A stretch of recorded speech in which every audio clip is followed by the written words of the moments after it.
Good morning, everyone, and welcome to At Home with Hayley. I am, of course, Hayley Andrews. I'm your host. This is our 54th show. We started off in the first ever lockdown, which was supposed to be a 12-week webinar series just to keep everybody updated all across the world. And we're now in our 54th show, and lockdown is no more. But thank you for joining us. If you can just pop in the chat box for me that you can hear me loud and clear, say good morning. Let us know where you're dialing in from around the world. This is a truly international call. We are recording this. The recording will go onto our YouTube channel, and for those of you that are registered, of which we're currently at 565 registered people now, which is fantastic. So that's gone up about 50 since last month. So our marketing team are obviously doing a really good job there. But we are going to get on with today's show. We've got a great guest for you today. Of course, after the guest, we will jump into question and answers, and then I will give you my usual market update. We've got a lot of talk about the budget, or the mini budget, or the massive but mini budget. There's a whole load of speculation around that, and of course, the markets have reacted as well. So I'm very much looking forward to that update, so stay tuned. But we are going to introduce our guest for today. None of you would have met him before, but we have Kevin, or Kev, as he likes to be called, from Clear Property Sourcing. Are you there, Kev? I am indeed. Brilliant. Welcome. So you're based in Stourbridge. While I upload your slides, do you want to tell our listeners a little bit about yourself and what you're here today to talk about? Yeah, sure. So I'm Kev from Stourbridge. I originate from Leicester. I've been in property for several years now, and recently, as of last year, joined Clear Property Sourcing as co-owner. But yeah, that's hopefully what we're going to talk about a bit more today, what we do, put a bit of meat on the bones, and hopefully, yeah, it'll be something of interest there. Awesome. So I'm going to pass it straight over to you. We'll get into the juicy stuff, which is learning all about what services you offer. And then I'll join you at the end. Any issues? I'm here in the background. And for those of you that are listening in, of course, pop your questions in the chat box, and Kev and myself will answer them after his session. So over to you, Kev. Thank you, Hayley. Thanks. Hi, guys. So I'm Kev from Clear Property Sourcing, one of the directors and co-owners of the business. And today we're just going to go into a bit more detail about what we do, as we're a little bit different. We do specialize in some different areas. And so, yeah, hopefully today you'll get a little bit of an understanding of what we do. So our mission statement is very, very clear, honest and direct. Unfortunately, I think there is a little bit of a stigma attached with a lot of sourcing agents out there, that they do give a little bit of misinformation, they're misunderstood, they don't deliver the right information to their investors. But our mission statement is we are absolutely clear, it's in our name, we're honest and we're direct. We do not mess about, we do tell you as it is, and we do only work with a certain number of people. As it says there, we specialise in property and land sourcing. So a little bit about myself. So I'm Kevin Cox. I originate from Leicester. I now live in Stourbridge in the West Midlands. I moved over here after met my wife 6 years ago, moved over here, and it's probably been the best decision I made. Fantastic place, lots of opportunities, and very well connected to the rest of the country. My background is in the lift industry in the main. I've 15 years of experience in the lift industry, particularly in sales, which has given me great knowledge and understanding of how to work with investors and work with clients and vendors, and just deliver the message a little bit clearer for them. So myself, I'm a property investor. I said I've been in the industry for probably 6 or 7 years now. Sort of started as an accidental landlord, if I'm being honest, and just thought, okay, this is pretty interesting. Maybe I can make this into a bit more of a business for me, a bit more of a cash flow for me. So I've got now several buy-to-lets up in the Yorkshire area, and I'm currently growing my rent to SA portfolio to generate me a very passive income, as I use a management AG, and that's agency, and that's across 4 different towns and cities, places like Manchester, the Peak District, Warwickshire, and Kent. I'm also now a co-owner of a local estate agents. Myself and my business partner, one of my business partners within Clear Property, saw a bit of an opportunity to offer an exit strategy for some of our investors. So we can offer things like management, sale, etc. So yeah, we've got that, and that's all now live and going.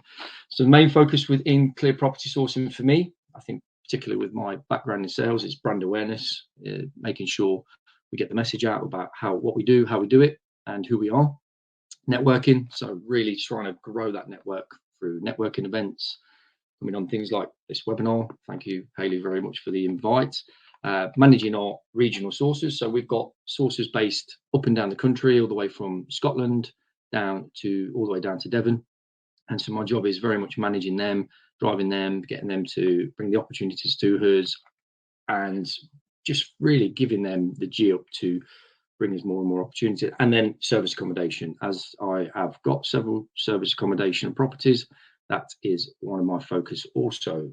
So I'm going to speak a little bit about my business partners. So I've got Jordan.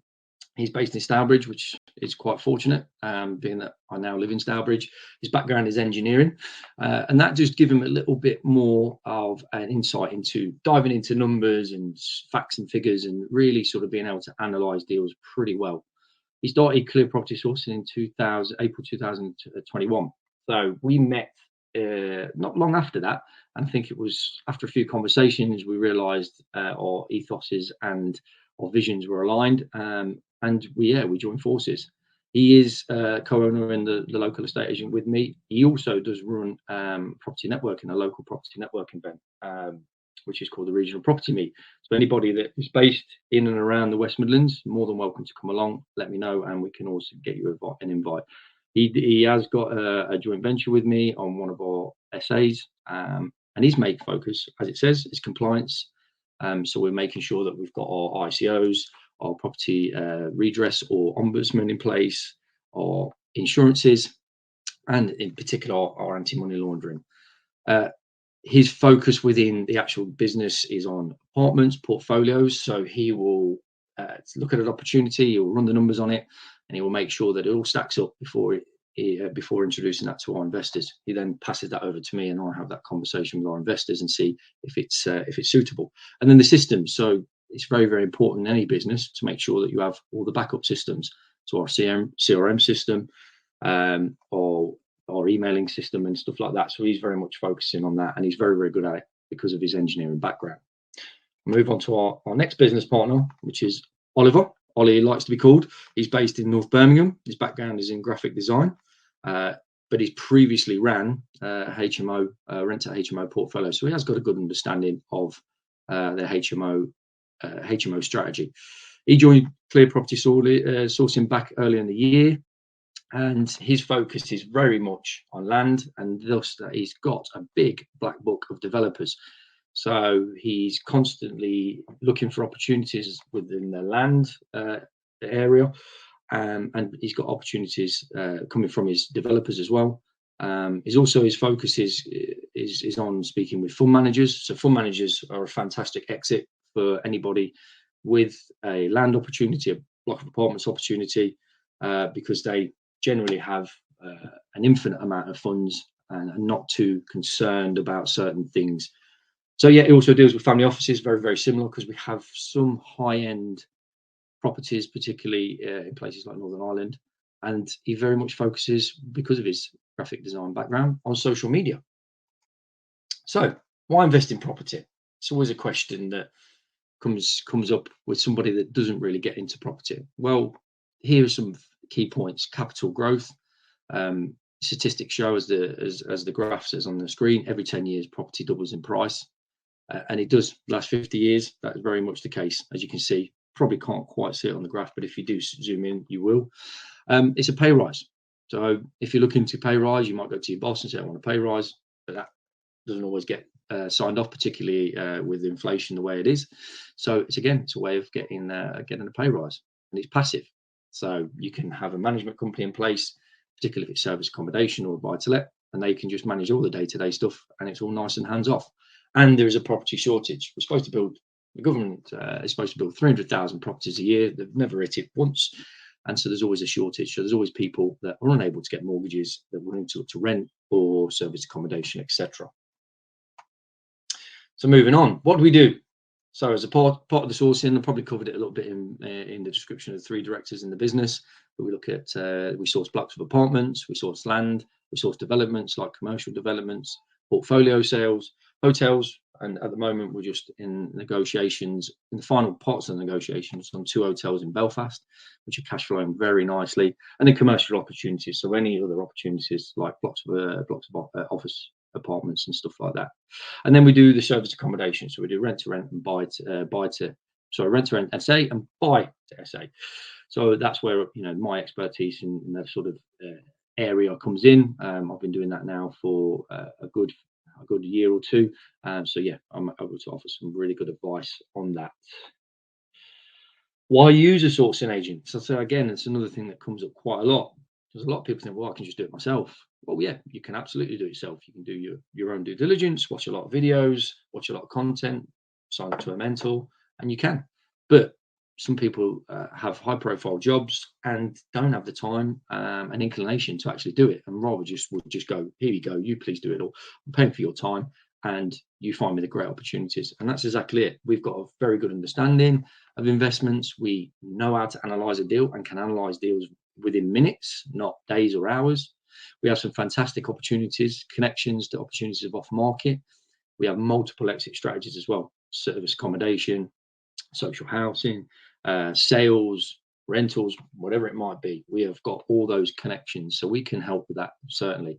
And the glue as well. I say the glue because ultimately, in a lot of cases, we're negotiating between 1, 2, 3 parties, and we can just help with that knowledge and that understanding and that experience. We can help negotiate. And also a sounding board. I think if you look at any business owner that runs a business on their own, they struggle with who do I go and ask and sound off. Well, we can be that sounding board.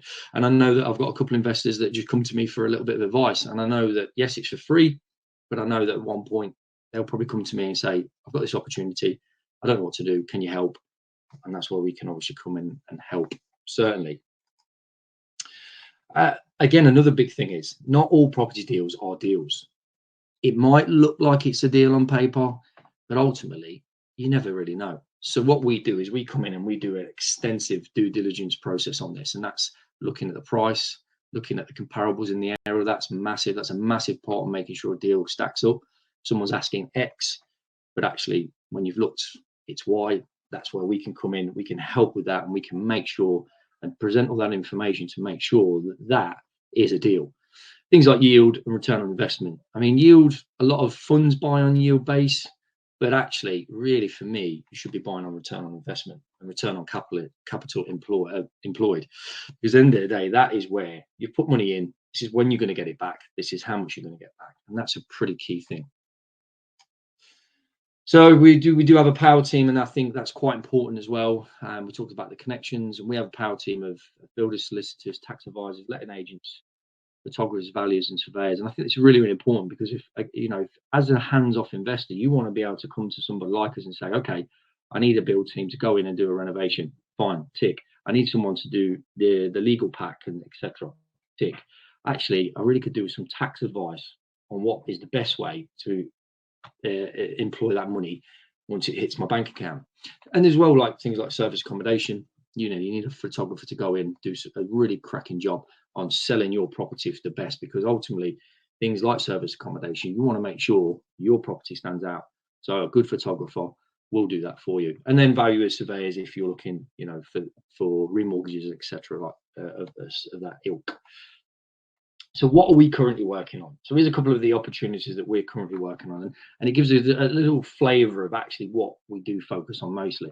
Most of our sales are £1 million plus, and you've got here some of the opportunities here. We've got a hotel, we've got a mixed-use block of apartments with a residential element on the bottom. We've got a huge student block. And then we've got a manor house. Actually, this is a manor house which would be fantastic for a wedding venue, etc. So these are just a little flavour of some of the opportunities that we focus on. That's why I say we're a little bit different. We don't do this sort of standard buy-to-let, HMO conversion investments. We do focus on the larger, and that's where we're looking really for high net worth individuals that are looking to employ some of their larger funds into something that's already cash flowing, or with the opportunity to maybe a little bit of add value so that they can get that revalued and pull a little bit of money out, but also it is then highly cash flowing at the end.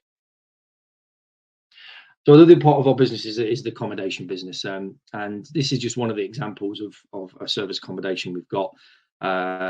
What we did, we take it and we turn it into something beautiful. As I said, you've got the top picture there, which is just a blank canvas, and then you've got the bottom picture where we've gone in, decorated it, furnished it, fixed all the issues, and made sure that if any guests come and stop in that particular service accommodation, they have a great experience, because that's ultimately what all service accommodation is about.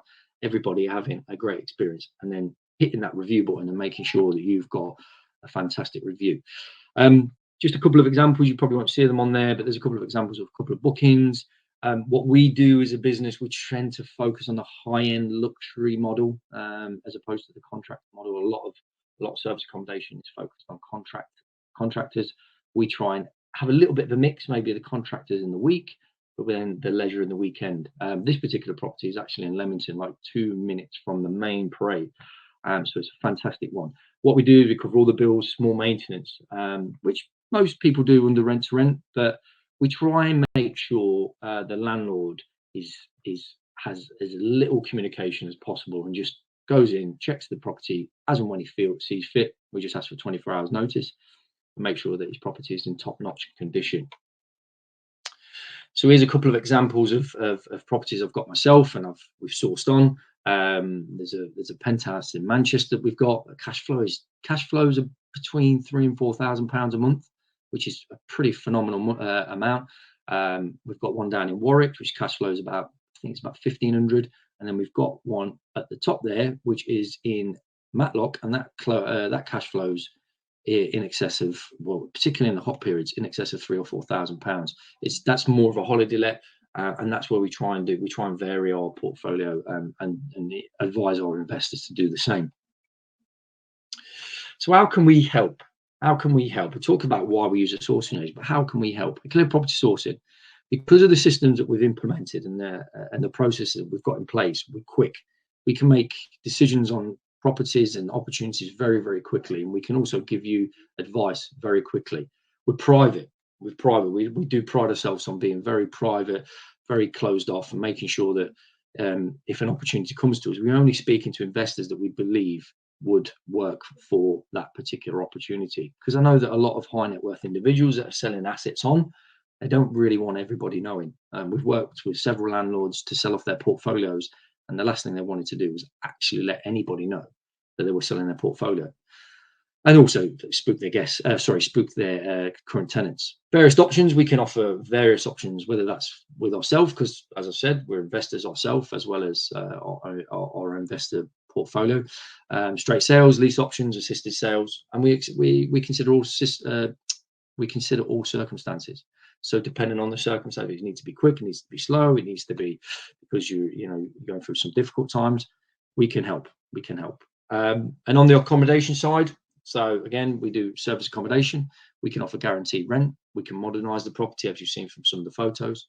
We have zero maintenance unless it's larger maintenance, like a boiler fails, and we furnish the property. So at the end of a particular period, let's say we agree a 5-year deal, you get to keep all that fantastic furniture, and you could potentially run your own property, that property as service accommodation yourself. And that's me, Hayley. I think I've just hit about 20 minutes. So I invite you back on, and if there's any questions.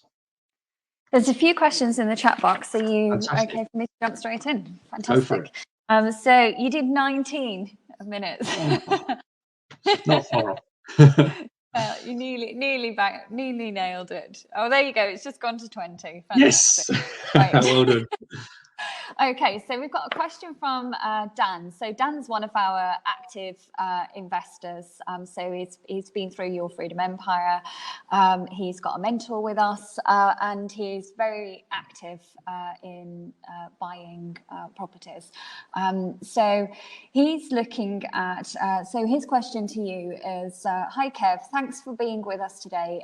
Can you tell me a bit more about the type of SA you're focusing on, where the areas for rent to SA is the growing areas for rent to SA, and in your view on the market demand, tourist versus business, contractors, etc. You kind of answered that one just now, but rent to SA versus rent to rent HMO. So your kind of opinion around that. So what parts of the, of your area of the West Midlands works well for you for serviced accommodation, and also landlords that are actually happy to take on that type of contract and get that guaranteed rent and allow their properties to obviously be operated as serviced accommodation? Sure. Thank you, Dan, for the question. So generally, our business model is luxury high-end service accommodation. We tend to find this works the best purely because the nightly rates compared to contractor market will be far, far higher. And also, we lower the rates on a week in the week, so we can focus on or target that contractor market, but then we higher the rates on the weekend to focus on the leisure market. It does sometimes put contractors off for booking longer periods, but that's fine because we make a lot of our bulk of our income from the leisure market.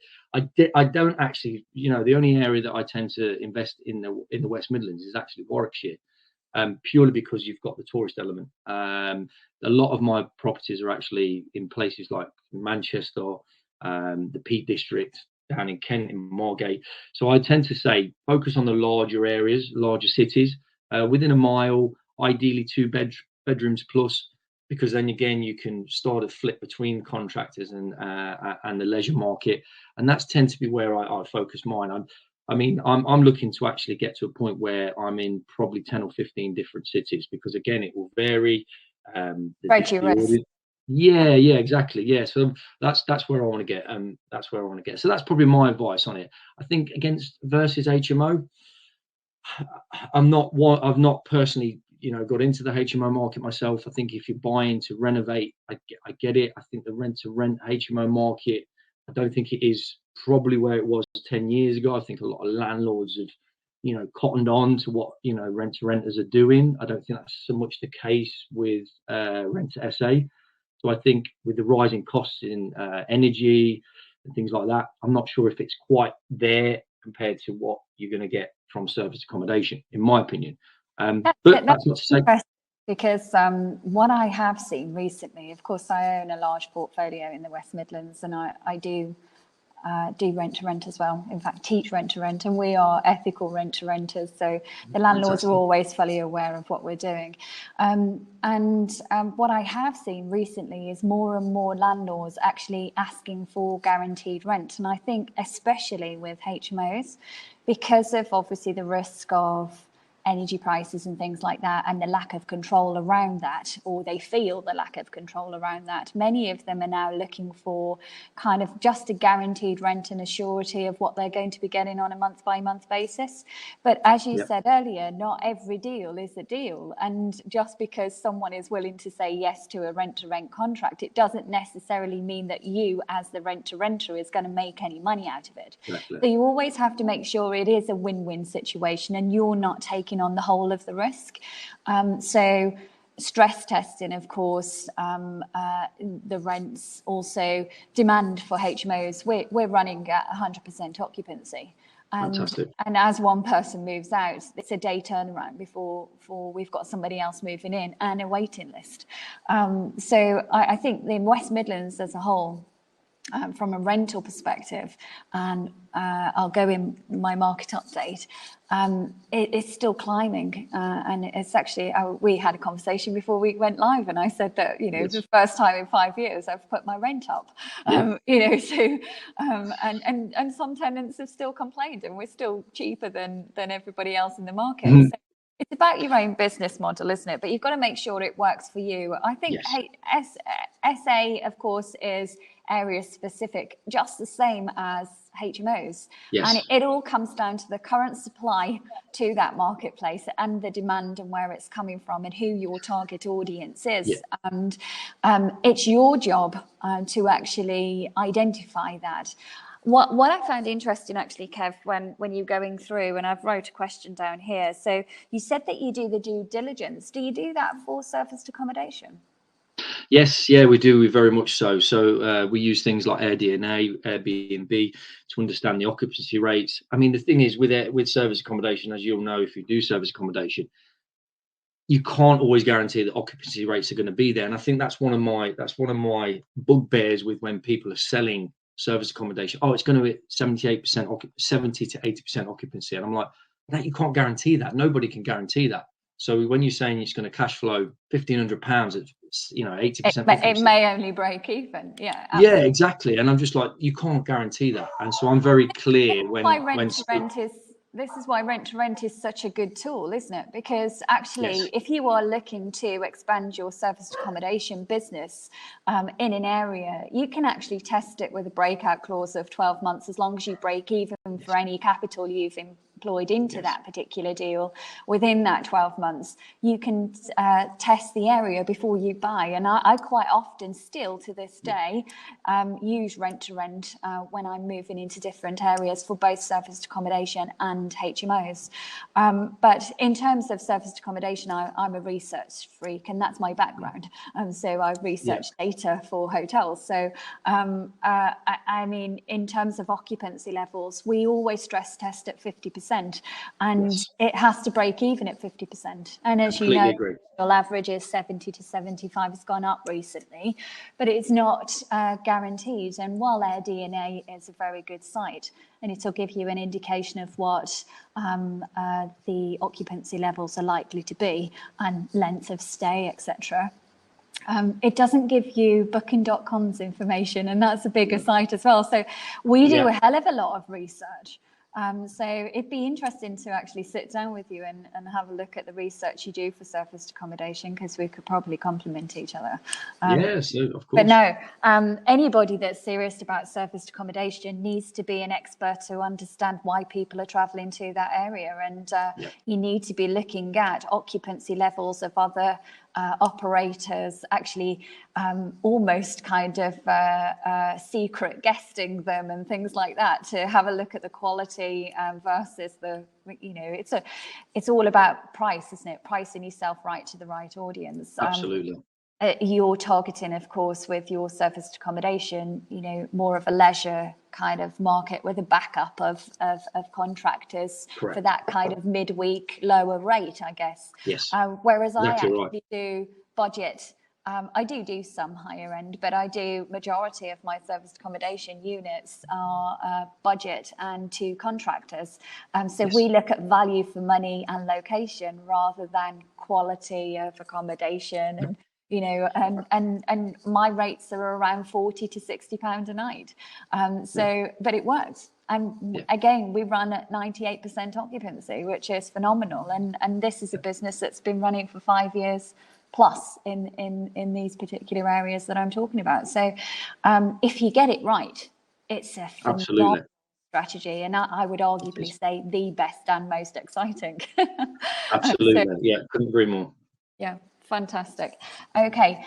So just out of interest then, Kev, what's your kind of average nightly rate? I know it's going to change area to area, but sure. So sorry, Hayley. Comparison between the two. Of course. So it does vary. You're absolutely right, but generally it's between £100 and £200 in the week, and it's between £200 and £600 on a weekend. And that'd sleep, 4 to 6 kind of people. We try, to be honest, that's where we try and aim. We're trying to aim at sort of A+. So that's why most of my service accommodation is 3 beds. You've got 3 bedrooms full. You've got a sofa bed as well. Sometimes in cases 2 sofa beds. So we try and aim for that 6 to 8. And if you work with Booking.com, generally the more guests, the more you end up paying on a nightly basis. So that's why we were able to increase our nightly rates, because we try and maximize the amount of people that we can get in that property without it obviously feeling too stretched. We've got the unit in Manchester, it sleeps 10, and it's a massive penthouse apartment, and we get fantastic reviews on it. It's booked out, I think, pretty much every weekend until the middle of next year. Fantastic. So Brilliant. yeah, it says about what the quality that we work with.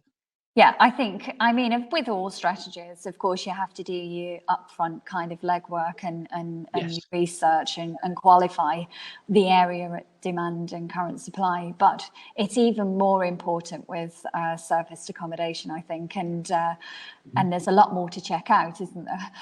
But it's absolutely worth doing the upfront work with surfaced accommodation and not kind of.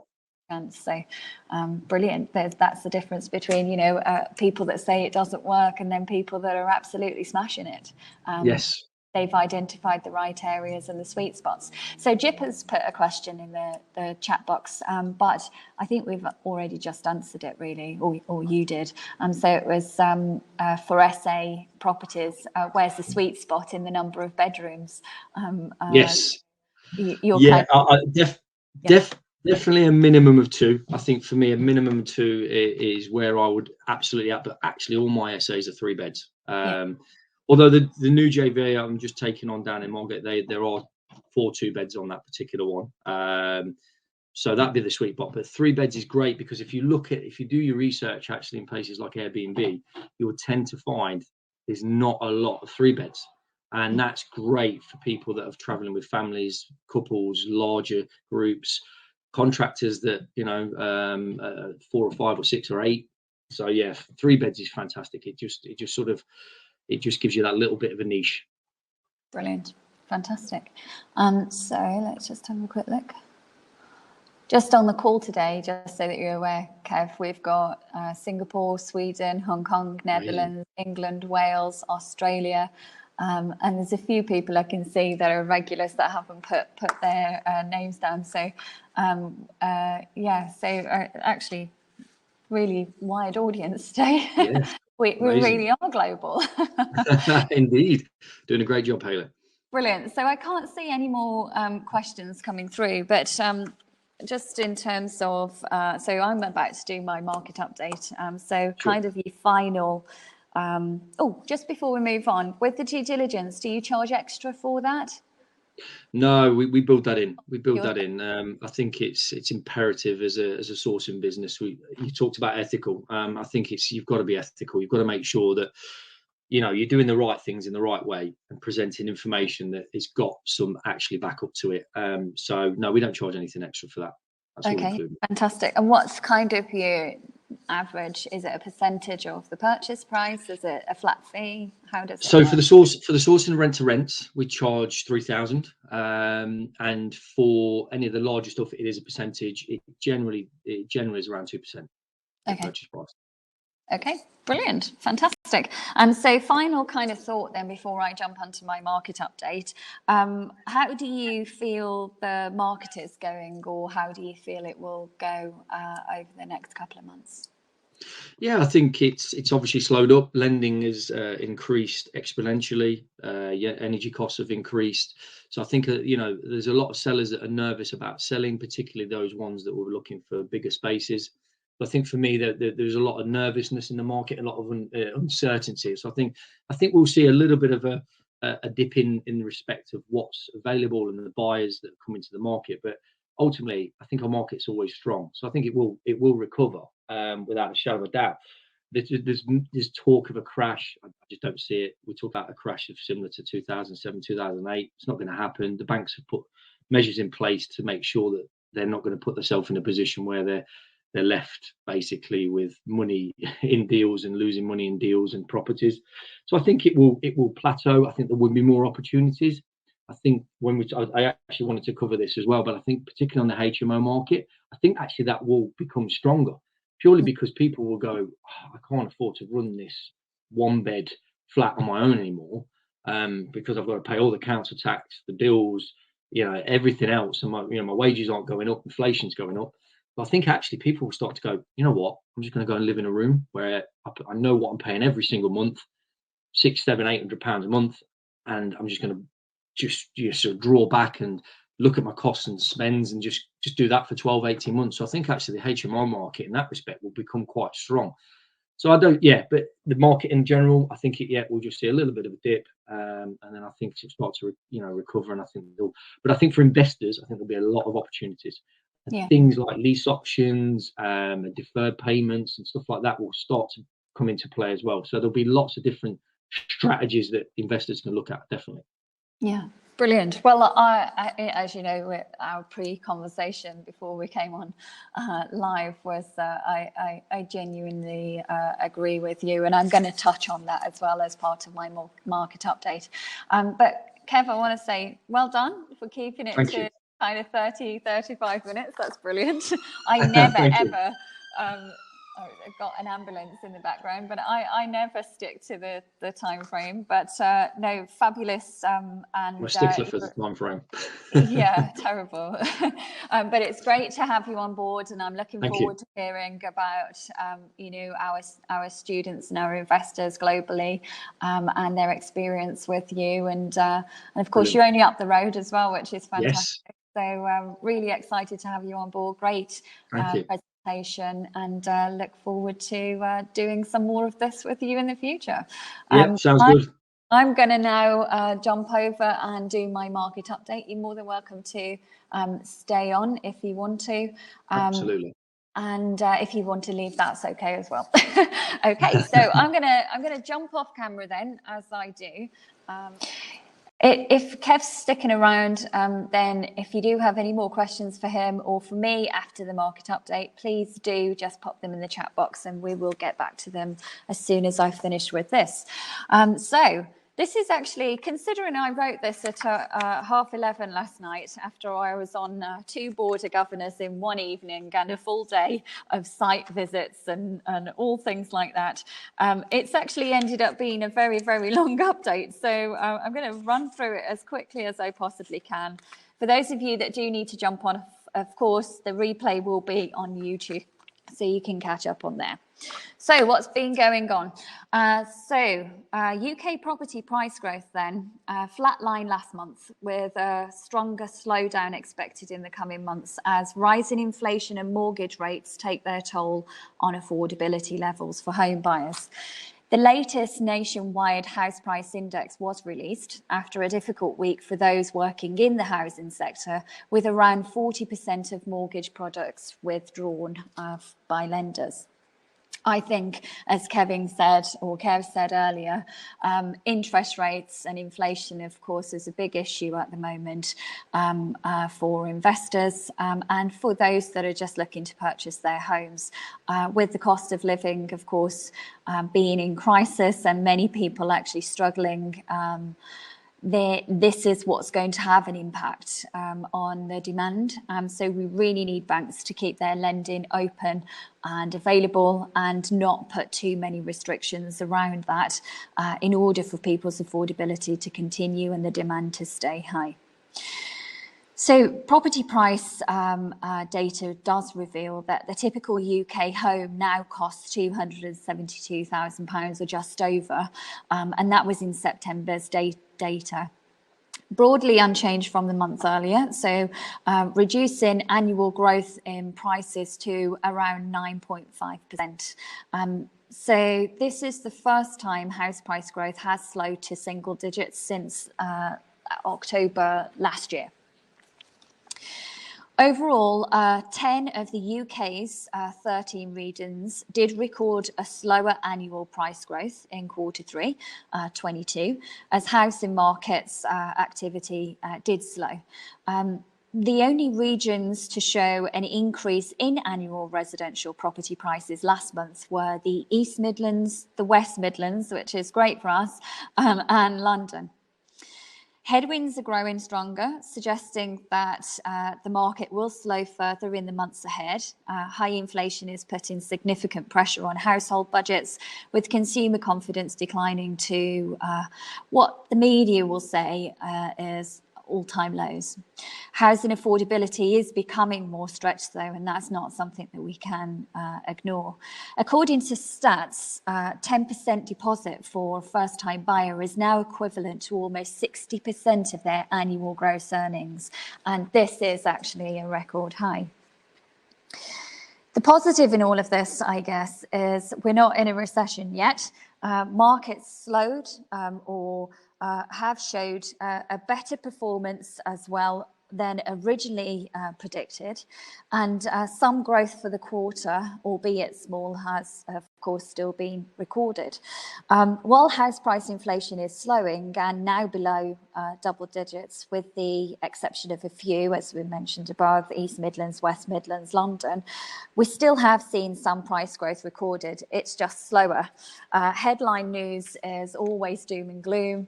I think or still think we will see a price correction and a return to more normal market conditions back in 2019, which is why I've said and always do say, don't over leverage and always have different exits, multiple exit strategies. You minimize your risk as much as possible and behave like a professional. This is a business, so we stress test interest rates, we stress test occupancy levels, we look at worst case scenario, we plan for the worst but then prepare for the best.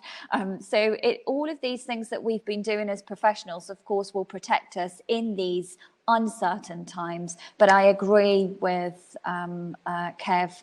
I don't think that we're going to see a market crash anything like 2007, 2008.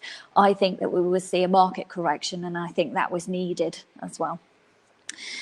So moving on from that then, let's talk about the budget, because we might as well, because everybody else is. So the mini budget, or should I say. So the mini budget on the 23rd of September sent the pound spiralling. For those of you internationals, you're probably aware of this and had multiple updates from your foreign exchange broker indicating when's the best place to buy. So the markets reacted and the pound plummeted. So what's happening now? The market is now trading at levels seen before the UK government's fiscal budget announcement, which was what sent shockwaves through the financial market when the pound plummeted. While we've seen a recovery to pre-budget, there is still question whether the bullish correction is sustainable. So let's have a look at a few points or a few key points that was brought up in the budget. So I'm just going to highlight a few. Of course, you can watch the whole of the budget. It's on it's on everything. So I'm sure you'll find it on YouTube. I watched it live, and I must say I was very excited to watch it live. So national insurance, or national insurance contributions was a big one. So changes to the health and social care levy was previously proposed, now set to reverse the temporary increase in NICS for November, and also to cancel the health and social care levy completely, which is very, very good. According to the government, not proceeding with the levy will reduce tax for 920,000 businesses by nearly £10,000 on average next year. For small and medium enterprises, the government predicts that the saving will be around 4,200 on an average for small businesses and 21,700 for medium-sized business firms out through to 23 and 24. In addition, it will help almost 28 million people across the UK save around £330 on average in 23 and 24, with the additional saving of around that £135 on average this year. There were also changes to the basic and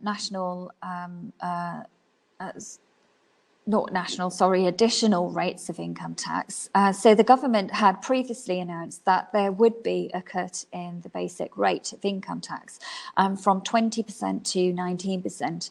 From April 24, This is now being accelerated so that it will take effect from April 23. So it's been brought forward, which again is good news and puts more money in people's pockets. The government states that this reduction is worth 5 billion for workers, savers and pensions. Also that 31 million taxpayers will benefit in 23 and 24 with an average gain of around £170. These changes will generally apply to taxpayers in England and Wales and Northern Ireland. It remains to be seen whether Scotland or Scottish Government will do in relation to, or what they will do basically, in relation to the settings of rates on non-savings income. At the mini-budget on the 23rd, the government announced a plan to abolish the 45% additional rate of income tax from April 23. However, don't get excited. Chancellor stated on the 3rd of October that the government would not proceed with the abolishment of the 45p tax rate. So on dividends, as you know, majority of us with limited company structures will take dividends from our company. From April 23, the dividend ordinary rate of 8.75 will reduce to 7.5, and the dividend upper rate of 33.75 will reduce to 32.5. The dividend additional rate was due to be abolished along with the 45% income tax rate. This is now unlikely to go ahead after the income tax measure was reversed.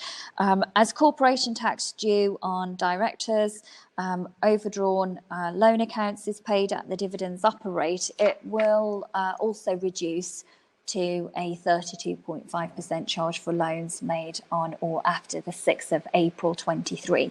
These changes will apply in Scotland as the rules for dividends apply to the whole of the UK, unlike the previous note. So business was a big topic.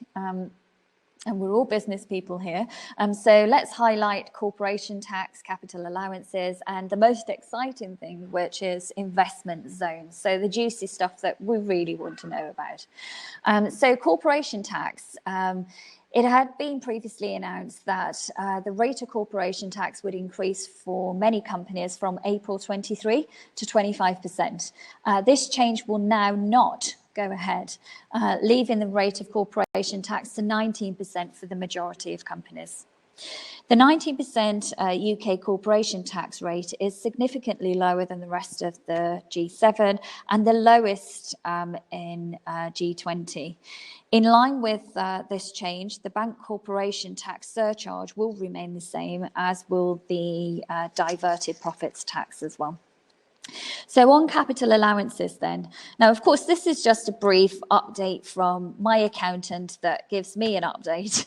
So this is not tax advice, and I must stress that you should always speak to your financial advisor and tax advisor before making any decisions and clarify what you are hearing today is suitable for you and your business. So capital allowances, the annual investment allowance, IA, gives 100% write-off to certain types of plant and machinery, including cars with zero emissions, up to certain financial limits for 12 months period. The limit has been 1 million for some time, but we're scheduled to reduce to 200,000 from April 23. The government has announced that the temporary 1 million level of the AIA will become permanent, and proposed reduction will not incur. Up to the 31st of March 23, companies investing in qualifying new plant and machinery are able to benefit from capital allowances, generally referred to as super deductions. These reliefs are not available for unincorporated businesses. Interestingly, these allowances were not mentioned other than minor amendments to the current rules. So it appears that, or the scheduled withdrawal of them will occur in 2023. Businesses incurring expenditure on plant and machinery should carefully consider the timing of their acquisitions to optimise their cash flow. So seed enterprise investment schemes. So this is where it starts getting a little bit more exciting. From April 23, companies will be able to raise up to £250,000 of seed enterprise investment schemes. That's the SEIS investment. That's 2/3 increase. Great news. And this is to enable more companies to use the SEIS, Seed Enterprise Investment Scheme. That's a mouthful, isn't it? The gross asset limit will be increased to 350,000 and the age limit from 2 to 3 years as well. And to support these increases, the annual investor limit will be doubled to 200,000. So investment zones then. So these investment zones aim to encourage rapid development. So it's kind of almost replacing, I guess, the government's slogan, levelling up, I would say. So as part of the government's plan to drive economic growth and encourage development, the Chancellor confirmed that investment zones will be established across the UK. These zones will benefit from lower tax and less restrictive planning frameworks to encourage businesses or business to invest. The government is already in discussion with 38 local authorities to establish investment zones in England. In addition, it says it will work closely with the developed administrations to offer the same opportunities in Scotland, Wales and, of course, Northern Ireland. Businesses in designated areas in investment zones will benefit from 100% business rates relief on newly occupied and expanded premises. In addition, businesses will receive full stamp duty land tax relief on land brought for commercial or residential development, and zero rate for employers, NIC, on new employee earnings up to £50,000 or just over £50,000 per year.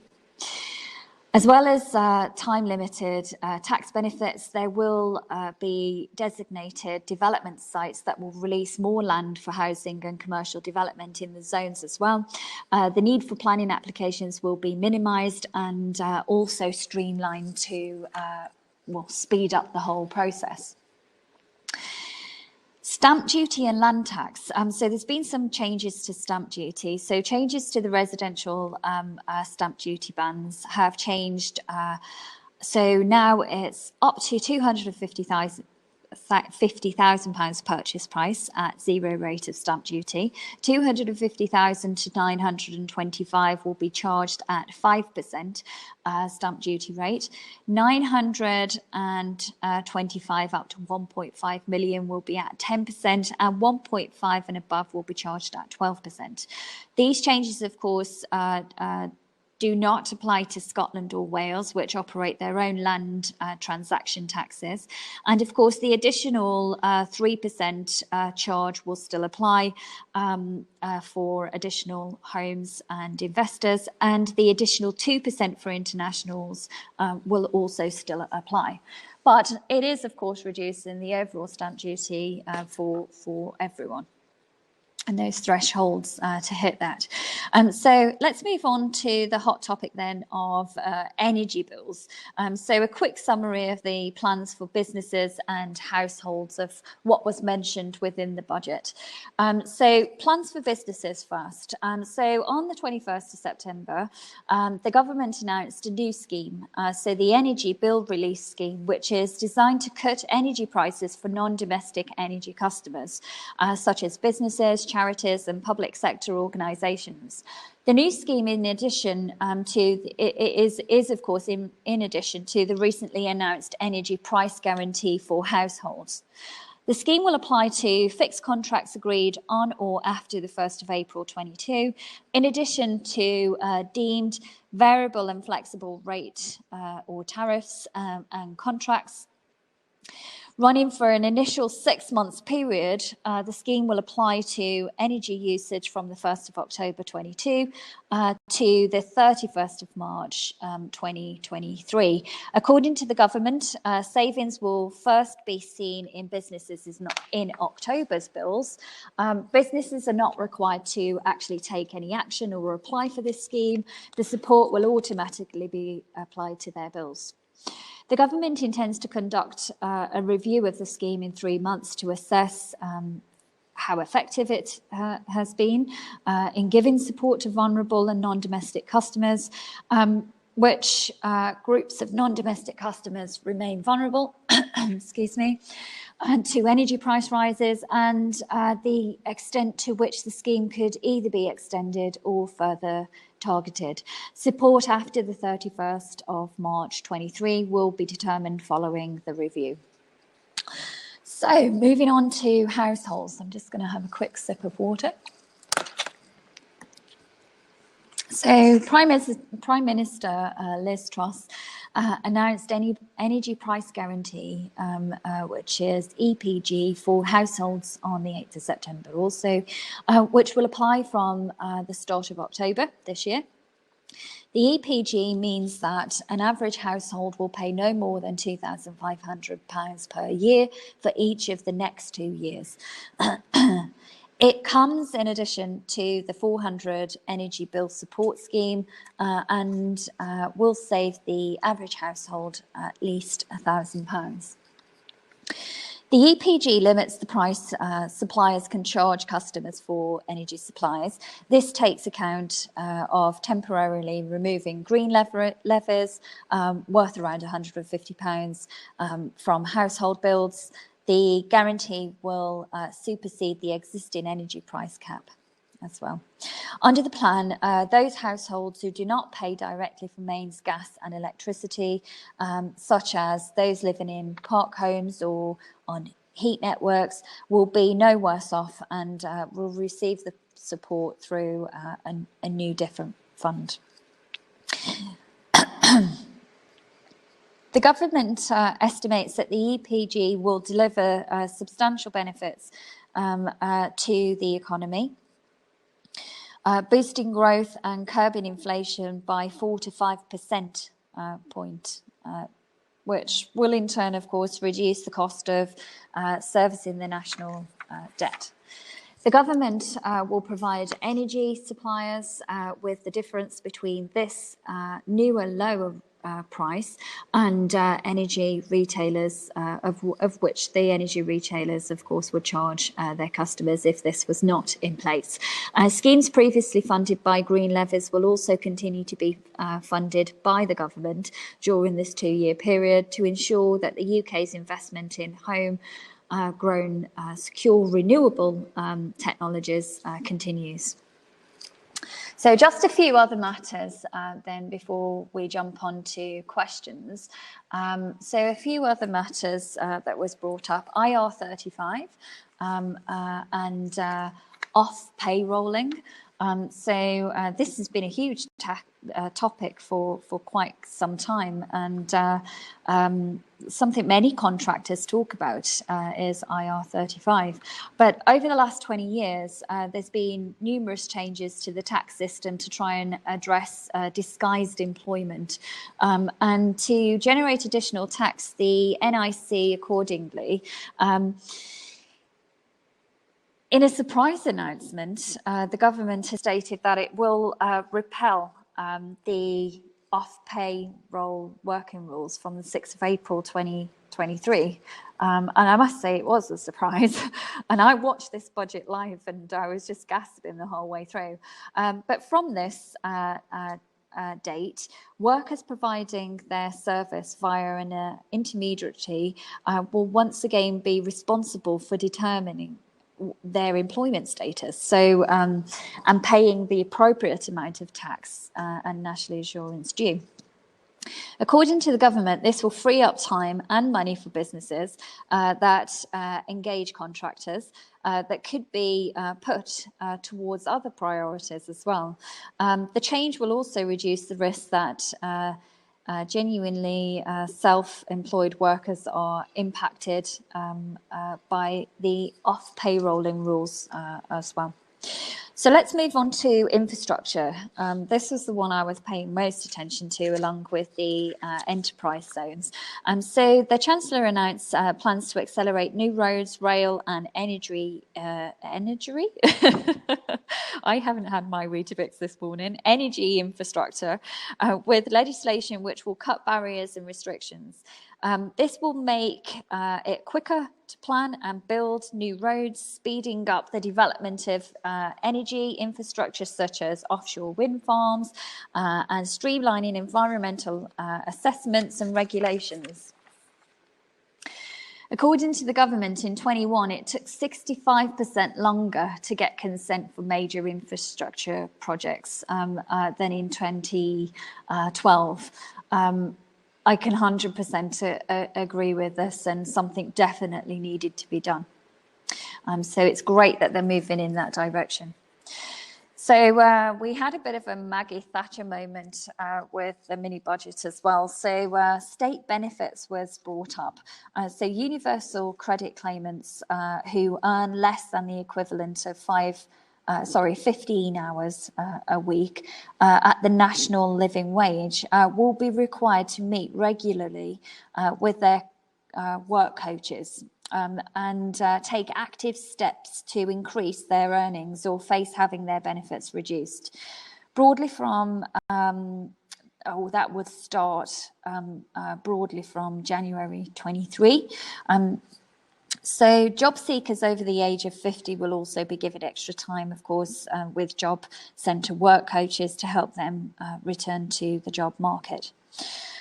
So basically, if you're not out there working, the government are obviously shining light on the fact that we, for the first time ever in the UK, have more jobs than people that are looking. So effectively, or really, the argument is nobody should be unemployed. There's plenty of opportunity out there. There's plenty of jobs available. So it's kind of can't or don't want to work rather than can't work, or choosing the positions that, of course, are available to work in. Another big one, especially for our internationals, was VAT-free shopping. So this is really to kind of encourage the leisure sector and tourism sector, which is, again, great news for the UK. So the government will introduce a modern digital VAT-free shopping scheme with the aim of providing a boost to the high streets and creating new jobs in the retail and tourism sector. The delivery will include modernising the scheme that currently is in operation in Northern Ireland and introducing a new digital scheme into Great Britain.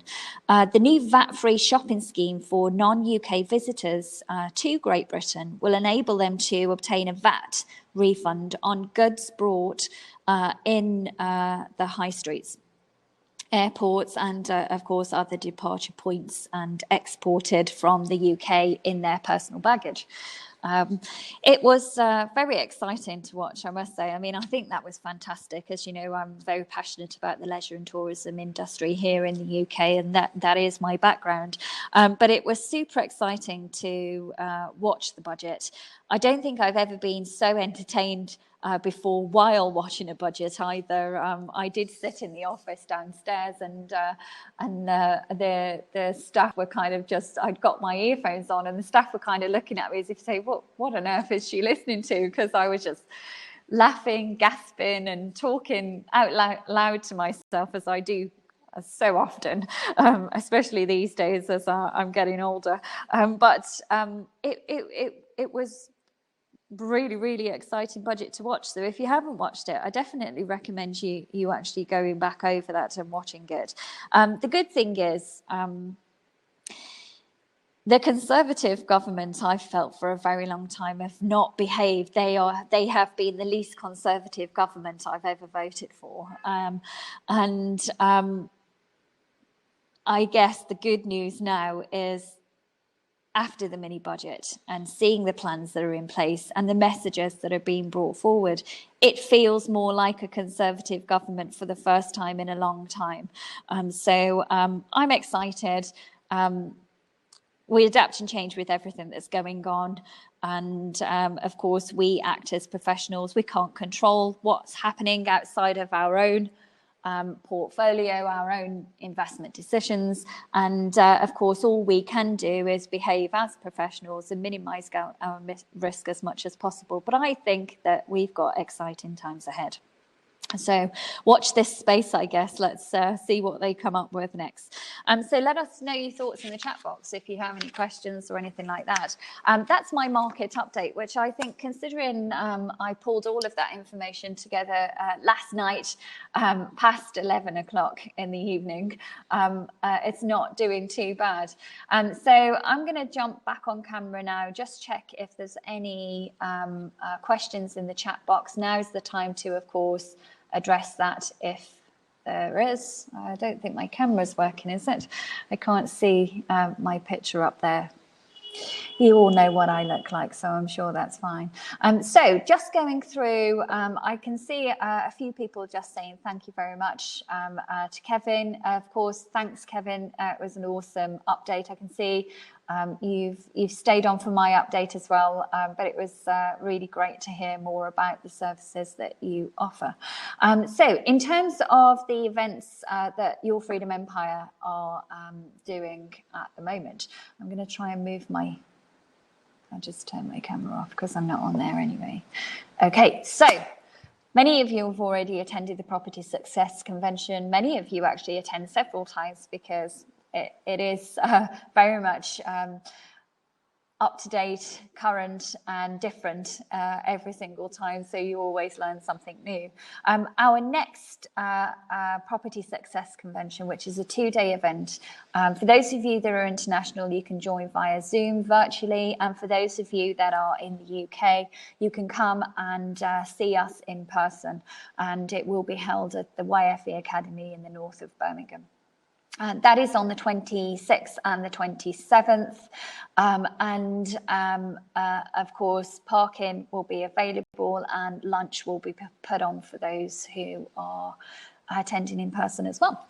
So if you want to learn more about property, whether you're just starting out or whether you're growing your portfolio or looking at doing different strategies or perhaps looking just to connect and network with other people, you can sign up to the event by scanning the QR code on screen now, or you can pop along to our website and pick up the Property Success Convention and book your spot there. And then, of course, those of you that watch me on Sky, I was on last night, actually. If you missed me last night on Sky, I mean, it wasn't live, obviously, last night because I was at several meetings. So it was pre-recorded and then aired last night on Sky. But I'm pretty sure I was wearing the same jacket. So those that met me last night at the meeting may have thought that I'd been in the studio all day filming. But I wasn't. So it was pre-recorded. It went out last night at 8 o'clock on Sky channel. It's got 191 there, but it's actually 186. So if you can search that on Sky, you can watch the replay. If you don't have Sky, you can watch it on our YouTube channel, which is Your Freedom Empire. If you are not already subscribed to our YouTube channel, pop along. We put lots of stuff out. It's always informational. It's never sales pitch. We're very much about sharing and helping others and answering questions and always putting good content out there with hundreds of videos for you to go back through and brush up on different topics and different people that we've brought in, as we always have a guest. If you are already subscribed, make sure that you like and click the bell icon so you get notified when new videos are uploaded, and drop comments as well in the chat box. I think it's a couple of weeks' time before I'm on again, property question time, but all of the replays are, of course, on our YouTube channel, and you can watch all of the episodes I've been in prior to last night. Now, of course, we're still doing these consultation calls. I say every time that we're going to start closing these down, but they're so popular, and it's a great way for us to actually understand you.